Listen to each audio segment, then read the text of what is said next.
గౌరవనీయులు మన ప్రియతమ ముఖ్యమంత్రి రేవంత్ రెడ్డి గారి చేతుల మీదుగా తెలంగాణ తల్లి విగ్రహ ప్రతిష్టకి ఈరోజు శంకుస్థాపన చేసుకున్న సందర్భంగా వారికి మనస్ఫూర్తిగా మా ఆర్ఎండ్బి శాఖ తరఫున కృతజ్ఞత తెలియజేసుకుంటూ ఒక మంచి ప్లేస్లో తెలంగాణ ప్రజలకు మంచి పరిపాలన అందించే సెక్రటేరియట్ నుంచి ఇక్కడ తెలంగాణ తల్లి విగ్రహం పెట్టడం వారి ఆలోచన విధానానికి మన ముఖ్యమంత్రి గారి ఆలోచన విధానానికి ఇది ఒక నిదర్శనం.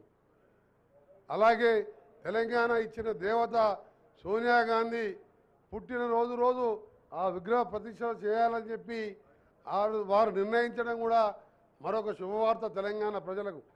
సోనియా గాంధీ గారు లేకుంటే తెలంగాణ ఇప్పుడు కాదు ఇంకా 50 ఏళ్ళకైనా రాదని అందరికీ తెలుసు. ఒక రాష్ట్రంలో పక్క రాష్ట్రంలో 25 స్థానాలు పార్లమెంట్ స్థానాలు ఉండి మొత్తం కోల్పోయి పార్టీని అయినా 6 దశాబ్దాల కోరిక నెరవేర్చిన సోనియా గాంధీ పుట్టినరోజు దాన్ని ప్రతిష్టాపన చేయాలని చెప్పి మా ముఖ్యమంత్రి గారు ఆదేశించడం, ఆ విధంగా మేము ఆర్ఎండ్బి శాఖ కూడా ఏర్పాటు చేసుకొని ముందుకు పోతున్నాం. తెలంగాణ ప్రజలందరూ రేవంత్ రెడ్డి గారి నాయకత్వంలో ఇప్పటికే నిరుద్యోగులు ప్రభుత్వ ఉద్యోగులు ఫిలప్ చేస్తూ నిరుద్యోగులకు స్కిల్ యూనివర్సిటీ కట్టుకుంటూ ఒకవైపు దేశాన్ని ఆ రోజుల్లో ముందుకు తీసుకెళ్ళిన పక్కకే రాజీవ్ గాంధీ విగ్రహాన్ని కూడా ఏర్పాటు చేయాలని దాన్ని కూడా మనం అన్ని కార్యక్రమాలు చేసుకున్నాం.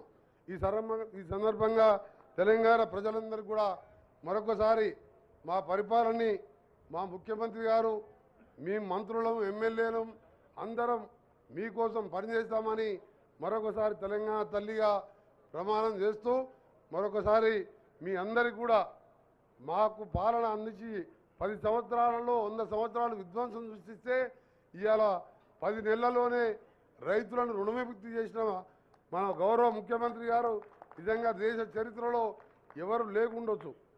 అలాంటి కార్యక్రమాలు చేస్తున్న ఈ ప్రభుత్వాన్ని ఆశీర్వదించాలని ఇప్పుడు గౌరవ ముఖ్యమంత్రి గారిని మాట్లాడవలసిందిగా విజ్ఞప్తి చేస్తున్నాం.